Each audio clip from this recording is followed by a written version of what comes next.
Inflation is our friend. For example, consider this. In the year 2000, if current trends continue, the average blue-collar annual wage in this country will be $568,000. Think what this inflated world of the future will mean. Most Americans will be millionaires. Everyone will feel like a big shot. Wouldn't you like to own a $4,000 suit and smoke a $75 cigar, drive a $600,000 car? I know I would. But what about people on fixed incomes? They have always been the true victims of inflation. That's why I will present to Congress the Inflation Maintenance Program, whereby the U.S. Treasury will make up any inflation-caused losses through direct tax rebates to the public in cash. Now, you may say, won't that cost a lot of money? Won't that increase the deficit? Sure it will. But so what? We'll just print more money. We have the papers, we have the mints. I can just call up the Bureau of Engraving and say, "Hi, this is Jimmy. Roll off some of them 20s. Print up a couple of thousand sheets of those century notes."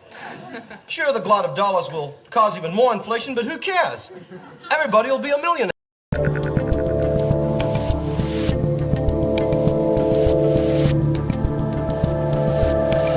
How you doing, people? Happy Monday. I'm Dave Rubin. This is the Rubin Report. Direct message on April 4th, 2022. We're live streaming on Rumble, BlazeTV, and YouTube.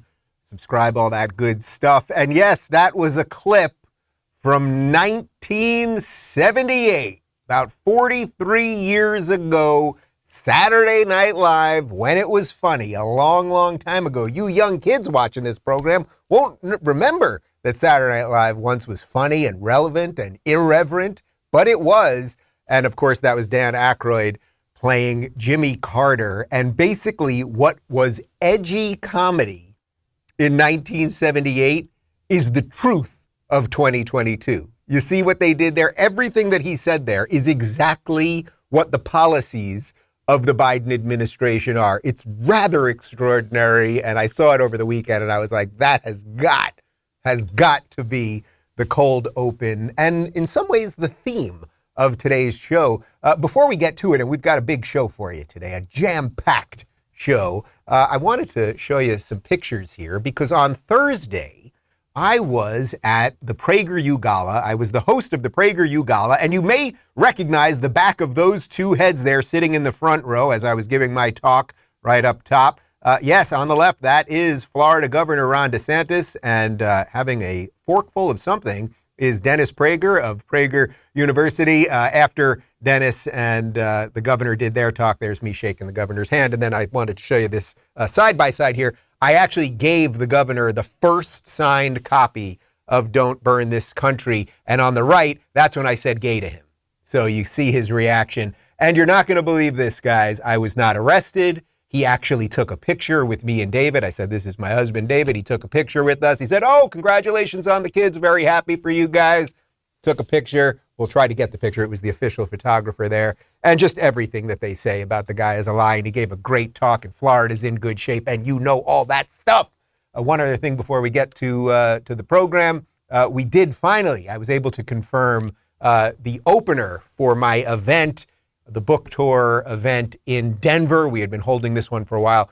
Comedian and my buddy Brian Callen will be opening for me in Denver. So you can go to daverubin.com/events, and we've got all sorts of people at all sorts of shows. Real quick, as you know, Don Jr. opening for me in West Palm, Benny Johnson in Clearwater, Florida, Andrew Clavin in Raleigh, Michael Malice in Atlanta, Yeonmi Park in Chicago, Glenn Beck in Dallas, Meghan McCain in D.C., Megyn Kelly in West Nyack, New York, Prager, that Prager guy over in Brea, California, Larry Elder in Oxnard, Douglas Murray, we just added that one as well in San Jose, Blake Masters, next senator from Arizona in Phoenix, Brian Callen in Denver. We have one or two more that we're going to be adding, and all the tickets come with a copy of the book. And we just opened up, a lot of the VIPs had sold out. We just opened up, I think, 20 more tickets at each one if you want to do that 1 second hug with me. Okay, enough promo. Let's get to the show. So the big thing today, this just broke this morning, and it's kind of fitting because my DM on Friday, the Q&A DM that we did on Friday, the one story that I covered up top was that there has been a rumor over the last week or so that Elon Musk might start his own social media platform. And then there were some rumors even furthering on that he might buy Twitter or buy a stake in Twitter. And, when all of these things happen, it's a little hard to gauge, what's real and, are people just teasing out things and, is he really going to do something or is this just to keep his name in the news, all of that stuff. But Elon Musk is not just a talker, he's actually a doer. And as of this morning, Elon Musk, the owner and CEO and founder of Tesla and SpaceX and the Boring Company, a whole bunch of other stuff, well, he now, ladies and gentlemen, is the largest owner in Twitter at 9.2%. We've got some info here from Bloomberg. Elon Musk has taken a 9.2 stake in Twitter Incorporated to become the platform's biggest shareholder a week after he hinted he might shake up the social media industry. Twitter shares surged about 26% in pre-market trading after Musk's purchase was revealed Monday in a regulatory filing. The stake is worth about $2.89 billion based on Friday's market close.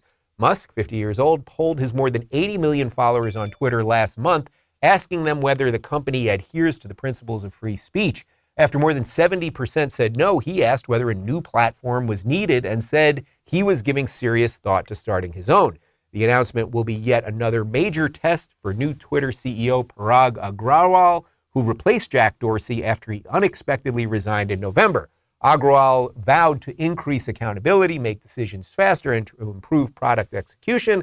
The company set ambitious goals for growth, including increasing annual revenue to $7.5 billion and getting to 315 million daily users by the end of 2023.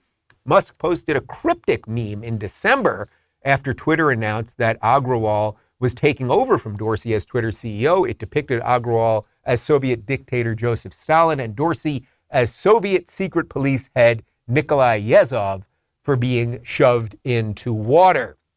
Now, what's super interesting about this is not just that Elon Musk just put his money where his mouth is, $2.89 billion. That's a lot of cash, even when you got his kind of money.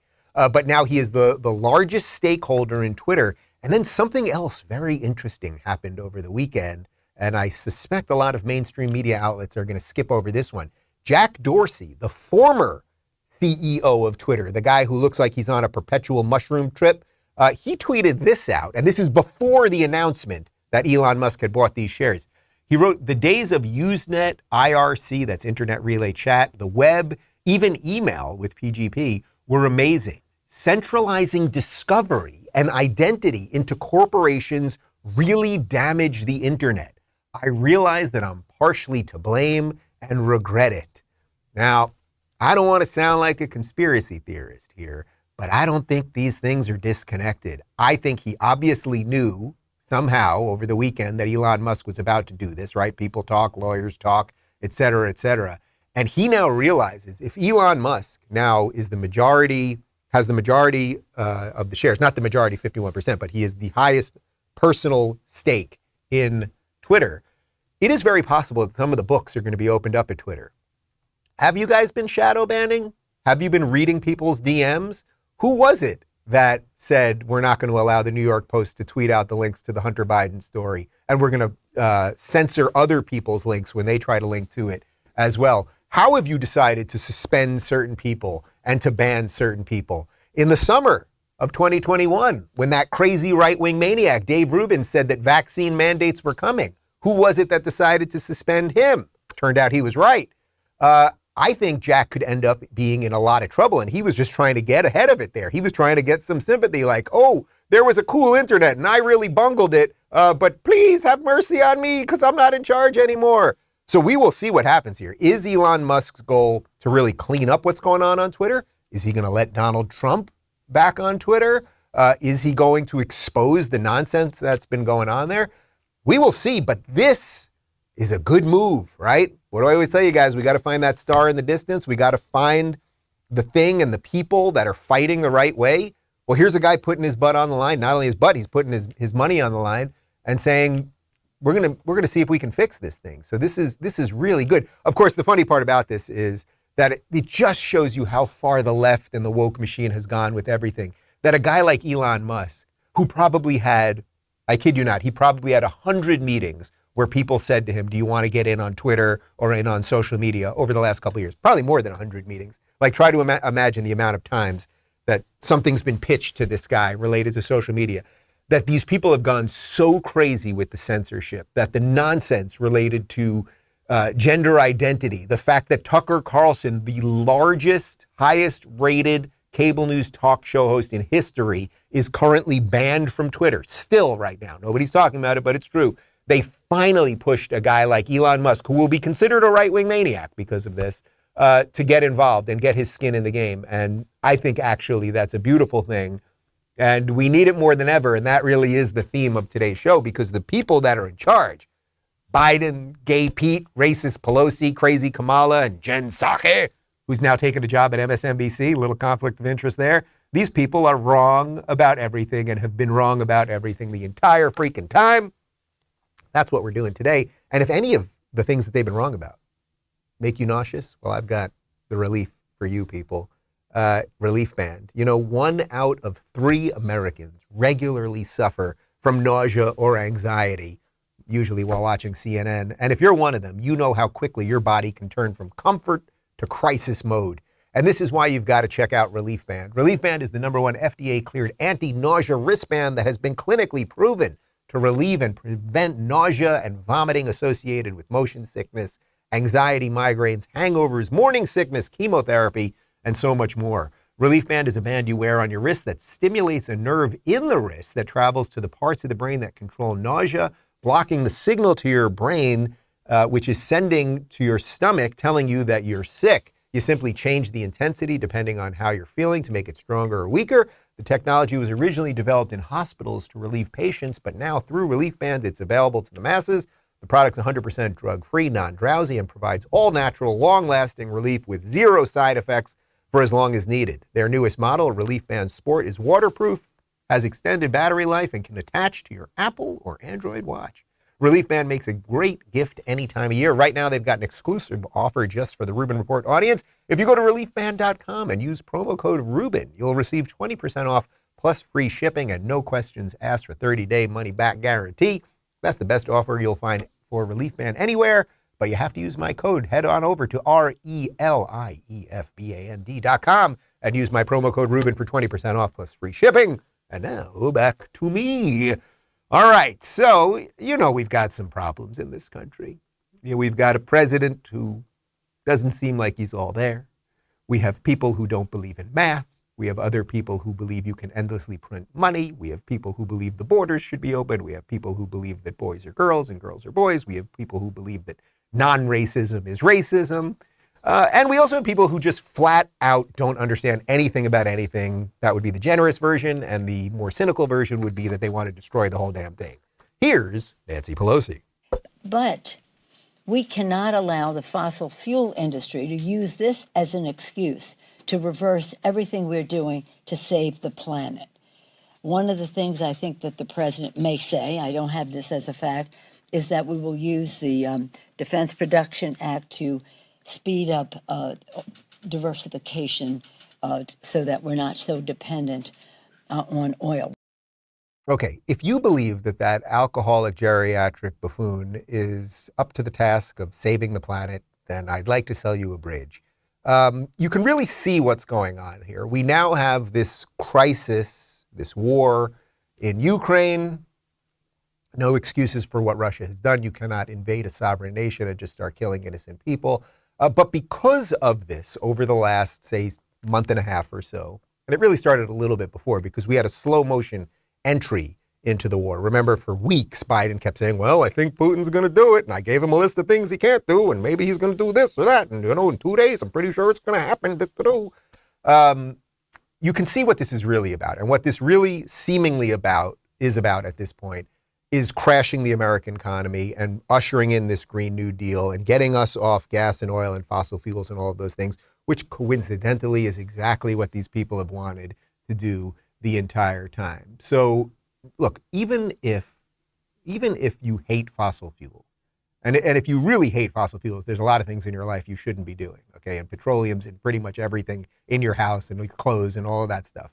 But even if you absolutely hate fossil fuels, and even if you absolutely believe Greta Thunberg when it comes to climate change and all of those things, the idea that these people are competent enough to actually transition us off properly from the fuel, literally the fuel that has been fueling the economy and our culture and our civilization for 100+ years, really more than that, to their Green New Deal, to their idea of all renewable energy. And that is what will keep us safe and everything else. That they're competent enough to do that is really, really crazy. But they're now telling you that that really is what this is all about.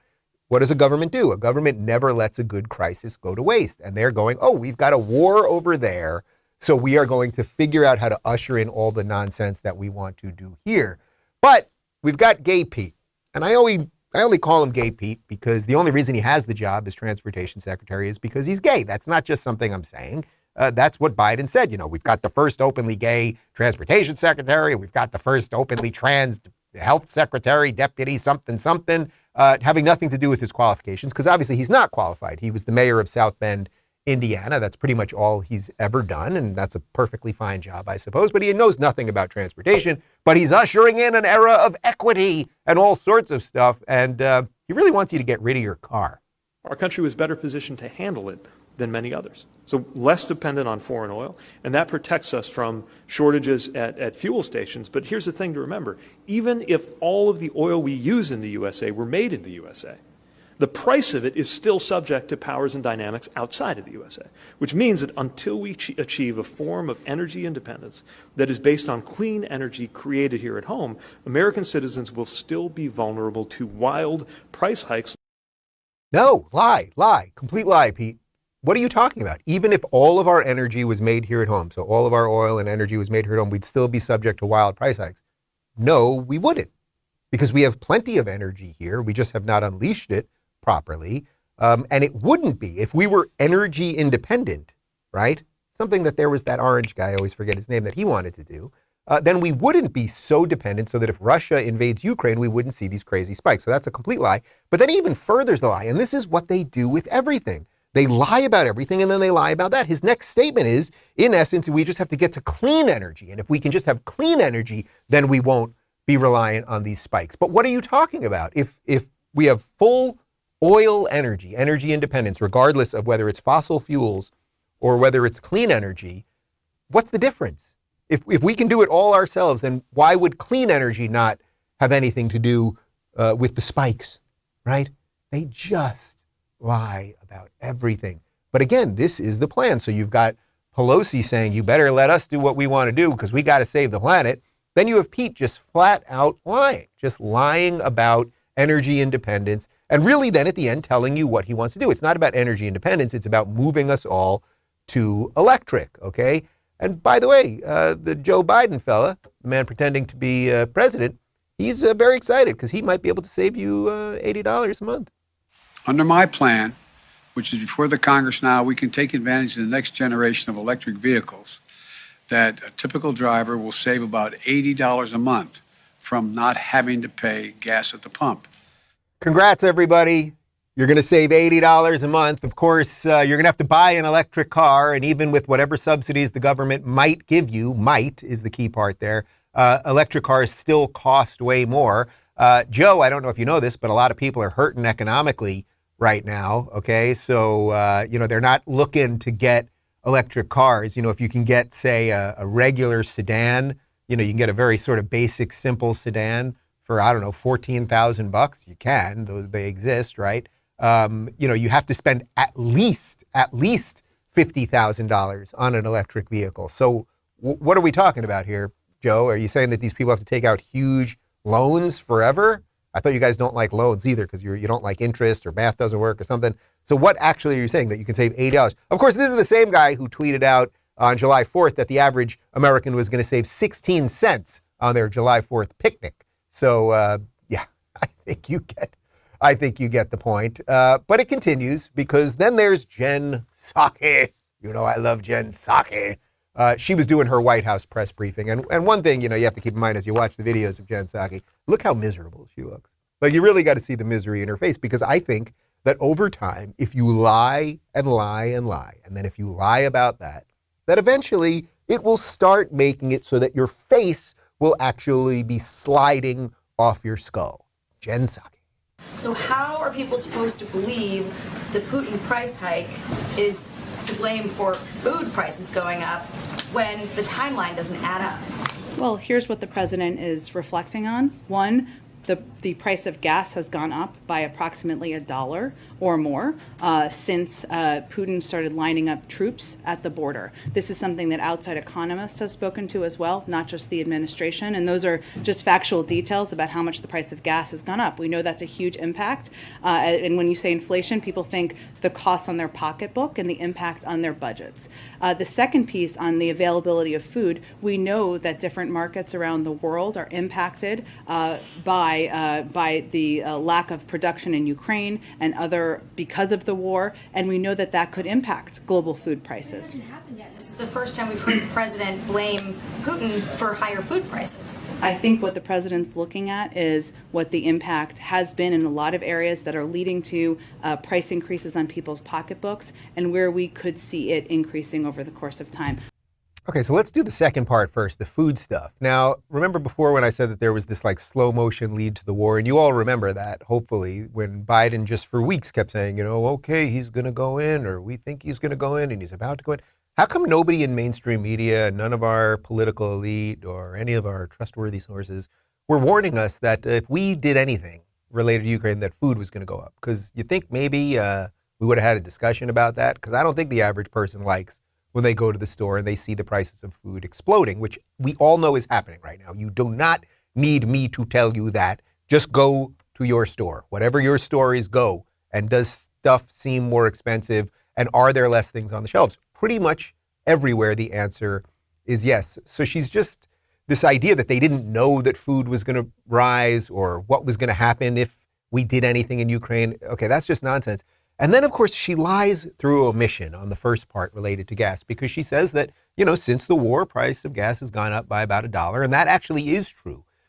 What she forgets to tell you, and we've covered this a bajillion times, the price of gas when Joe Biden became president in January of 2021 was $2.42, the average price of gas. In February of 2022, so a year later, but before Ukraine, it was up $3.61. Now, I'm not a mathematician, but that seems like about $1.20 to me before the war. So gas was raising faster before the war than since the war. She doesn't say that, of course, because now, anything that happens here, guys, if prices go up and you can't get food and the supply chain's bad and some other stuff's going on, it's not because of them. It's that there's this guy Putin, this Putin guy. He's doing some stuff. He's doing stuff. But Psaki continued to get pressed because this is just so perfect. When you want to know what the swamp is, like what is the swamp really? When people talk about the swamp and this giant circle jerk that is our political machine and our media machine. Well, it was announced over the weekend that Jen Psaki will be leaving her job as White House press secretary. And where is she going to go? No, not to a lobbying firm, but that would have been a good guess. She's going to MSNBC. Does that seem ethical? Well, she was asked.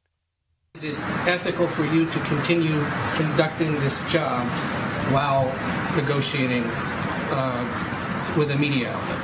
Well, I have always gone over and above the stringent ethical and legal requirements of the Biden administration, and I take that very seriously. And as a standard for every employee of the White House, I have received rigorous ethics counseling, including as it relates to any future employment. I've complied with all ethics requirements and gone beyond and taken steps to recuse myself from decisions as appropriate.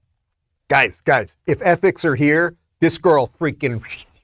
Like she's like a male in a female competition, pole vaulting. She just leaves everybody behind because this is Mrs. Ethics.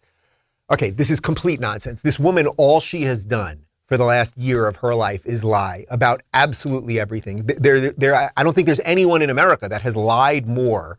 She is the per capita winner for the lying award, okay?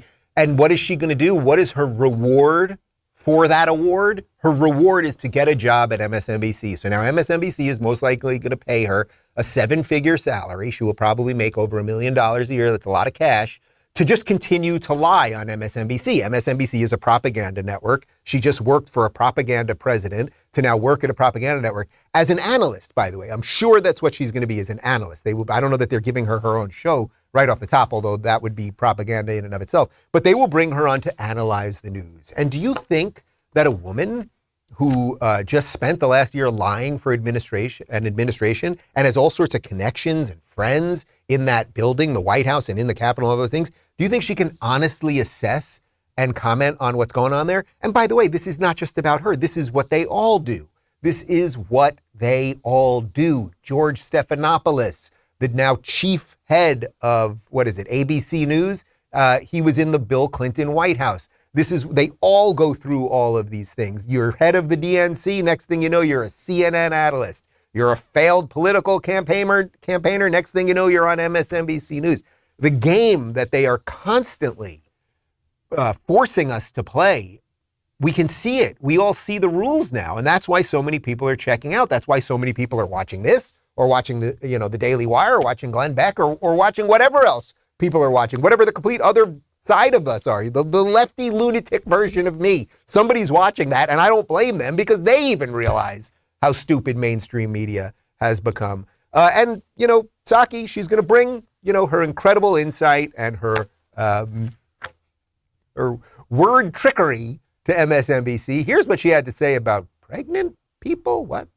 Beginning today, as many as 720,000 pregnant and postpartum people across the United States could be guaranteed Medicaid and Children's Health Insurance Program coverage for a full 12 months after pregnancy, thanks to the American Rescue Plan.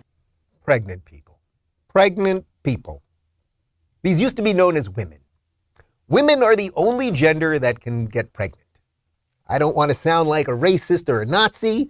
It's a Monday morning. I'm feeling good about life, but that is the truth. Women can get pregnant. Women have wombs, eggs, the whole shebang, okay?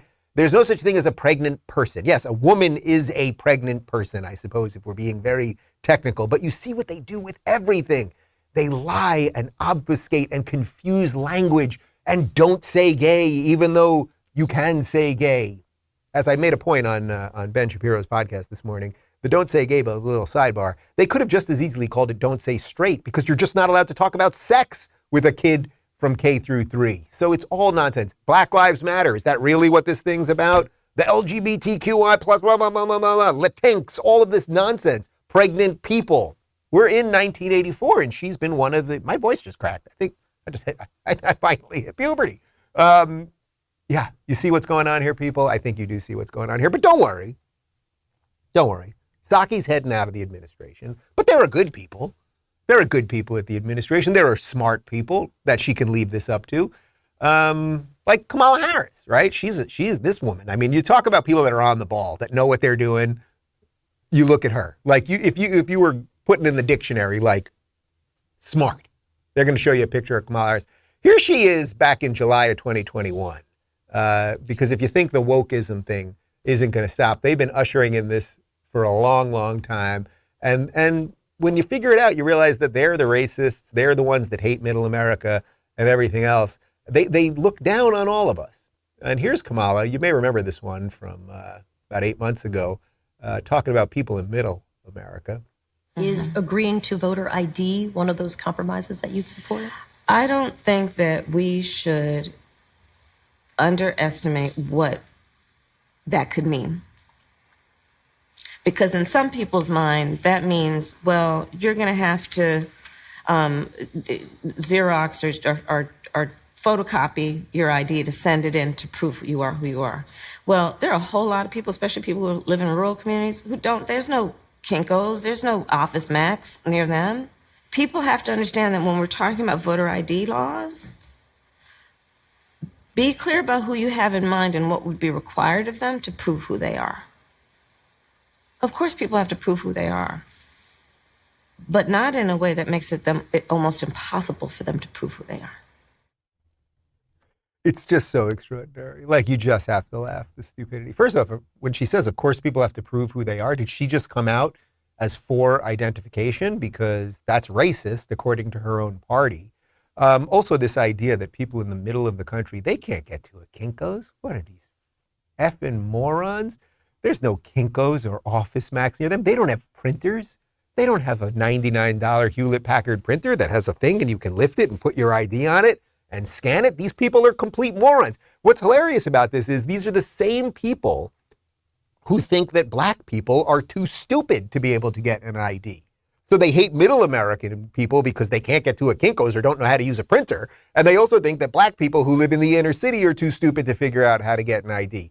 They hate all of us. They really do hate all of us. You know what we'll do? This will be a fun little thing to do. If you're living in middle America and you've got a printer, could you take a picture of your printer, tweet it at me, and I'll retweet some printers or other devices that you might. Do you have a photocopy machine, an old school Xerox that people used to sit on to Xerox their butt? Do you have one of those? Send me some pictures. Very exciting. And maybe I'll tag Kamala because she needs to know that they're out there. But the point is that if Psaki leaves, well, you've got Kamala. She's pretty good. I think I made that point. And we've also got this Pelosi lady, and she's sticking around. Here's a gem from her a couple days ago. Madam Speaker, do you agree with members of your caucus who are saying that Clarence Thomas should resign? I don't think he should have ever been appointed, so let me take it back. Oh, you don't think that Clarence Thomas ever should have been appointed? Isn't that what we call racist these days, right?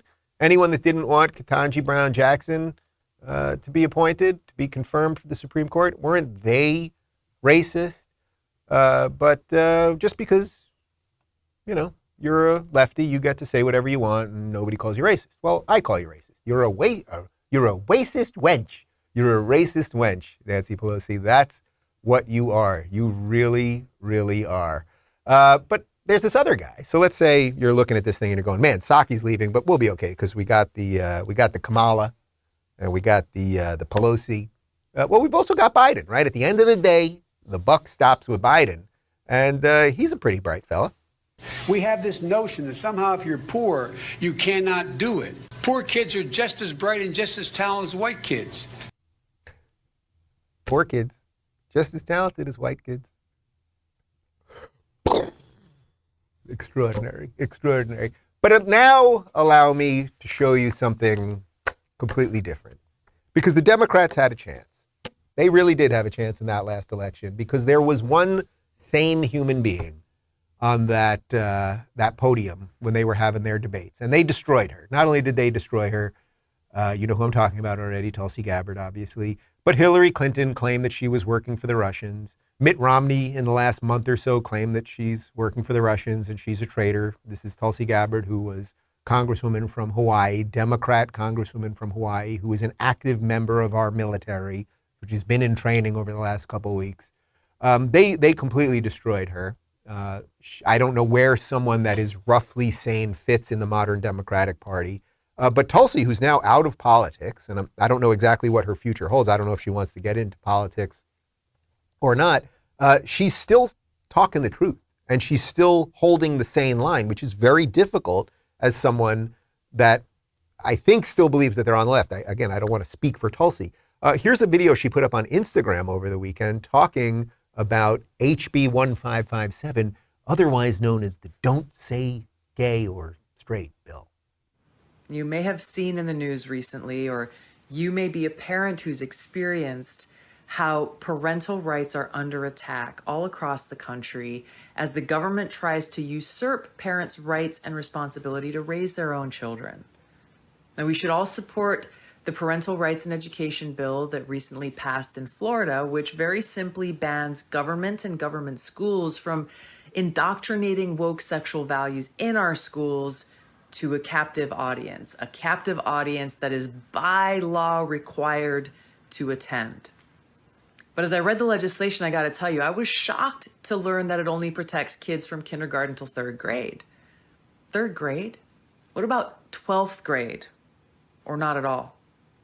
Now, government has no place in our personal lives. Government has no place in our bedrooms. Parents are the ones responsible for raising their kids and instilling in them a moral foundation, not the government. Who seems more sane? Is it Jen Psaki? Is it Nancy Pelosi? Is it Joe Biden? Is it Kamala Harris? Or is it the lady that the entire party and the entire machine tried to destroy? What's extraordinary about that video, actually, well, first off, she's calm and clear and decent. Like, you can feel it, right? You can always feel it with her. But what's really extraordinary about that video is that what she's saying is, in essence, DeSantis didn't go far enough, that it shouldn't just be K through 3, that up until 12th grade, you should not be teaching this stuff in schools. That's a really interesting position to have. Now, we can have some discussion, I think, of what a health class should teach related to the body and puberty and all of the things that kids are going through. And I had a health class in 7th grade, but they weren't pushing gender identity stuff on us. They weren't telling you that you should transition from one gender to another and then try to hide that from the parents. So Tulsi just, I believe that was an intentional line, and that's a pretty powerful line that she's saying he did not even go far enough. So what's the theme now that we've come to almost the ending of today's show, although I want you to stick around for the cold close today. It's a good one. What's the theme here? Well, if you start with Elon Musk, you got a guy who most people think of as really just a technologist, an innovator, not particularly political, somewhat libertarian in some ways, but then, enjoys his government subsidies. But he will now be thought of as a right-winger, sort of, because he's trying to clean up things related to speech. And we know that it's the conservative side or the right that's having their speech stifled, okay? Then we jump all the way to Tulsi, and you have a Democrat congresswoman, former congresswoman, who is now, in some ways, related to this HB 1557, sounding more right-wing. That's not really the case, but more, let's say, conservative than even Ron DeSantis, who's being called a Nazi and everything else by mainstream media. This all shows you how insane the left has gone. And even bigger than that, I think what it shows you is what I'm actually really interested in right now, which is, what will this alliance look like? How will we have an alliance of technologists like Elon Musk? How will we have an alliance of, say, more traditionally religious people, say like my evangelical Christian friends and an Orthodox Jew like Ben Shapiro? How do we couple that with someone, a refugee? I know a little bit about the refugees from the left, a refugee of the left like Tulsi Gabbard. All of us having wildly different personal, religious beliefs, philosophies, all of those things, but all going, man, America's pretty good. Individual rights are pretty good. We want to build new things while they burn everything down. That's a great story. That's what I'm interested in. That's how I ended the show on Friday. That piece of now, okay, we've seen it. We've seen the thing. The curtain's back. We've seen it. You guys aren't going to stop. I get it. Department of Education is never going to stop. California is never going to stop. What do we have to do to disconnect from these people? And how can we find all of the people that can fit into our wide tent, which is exactly what America's all about? That's what I'm interested in. I think that's what you're interested in. And that's what I'm going to keep furthering. Guys, it is Meme Monday over at RubinReport.locals.com. Here's the meme that I put up this morning. Finally, the fourth ape. He is the sum of the first three. He sees nobody, hears nobody, and speaks to nobody because he's staring at Twitter all day long. We got hundreds of people putting in their funny memes of the day. So if you want to join us, RubinReport.locals.com. Couple comments from the locals community before the cold close. Drake says, an amount of groceries that usually costs me around $65 now costs $100. Yeah, I get it. I see it. I think we're seeing a little less of a version of it here in Florida because of low taxes and everything else, and because the state is just functioning and people aren't being left, jobs aren't being just decimated the way they were in California and everything else. But even here, we're seeing prices go up. And I've mentioned many times, we're trying to do some construction at the house, and I want to rebuild the studio and a few other things. And it's literally, to get a window, it's like 6 months. So these are problems that are real problems. And they are not problems because of Vladimir Putin. They are problems because of our administration. They are problems because of all the things that Dan Aykroyd was saying at the beginning of the show, that you cannot just print money and think it does not have any consequences.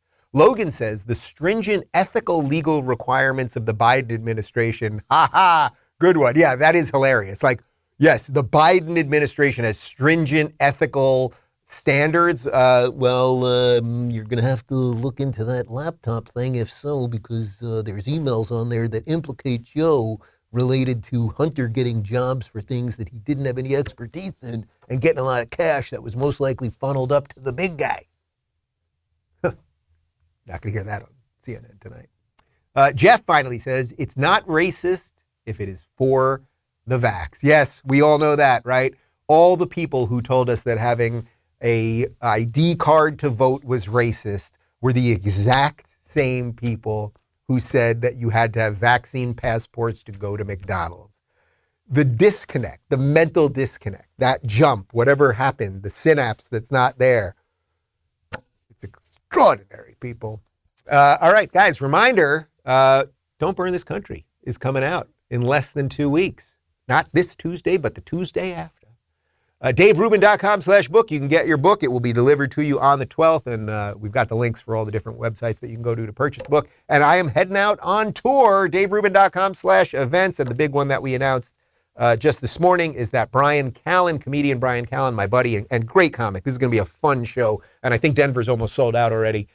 He will be joining me in Denver, and we also just added Douglas Murray will be opening for me in San Jose. You can go to DaveRubin.com/events for the tickets. My interview with Jordan Belfort, the Wolf of Wall Street, the full thing is up at the Blaze and on Rumble and on YouTube, and it's our new and improved quasi home studio. It's in my house. We shot it downstairs. I think it looks pretty freaking sharp. We're going to build out some more stuff, and Locals is opening a studio here in Miami so we can do more in-person things rather than do it right here in this studio, but I think you will dig it. And finally, I promised you a cold close, and I'm a man of my word, unlike everyone involved in this sham of the administration. Have a good day, everybody. And I'm deeply proud of the work she's doing as First Lady with Joining Forces initiative. She started with Michelle Obama when she was Vice President and now carries on.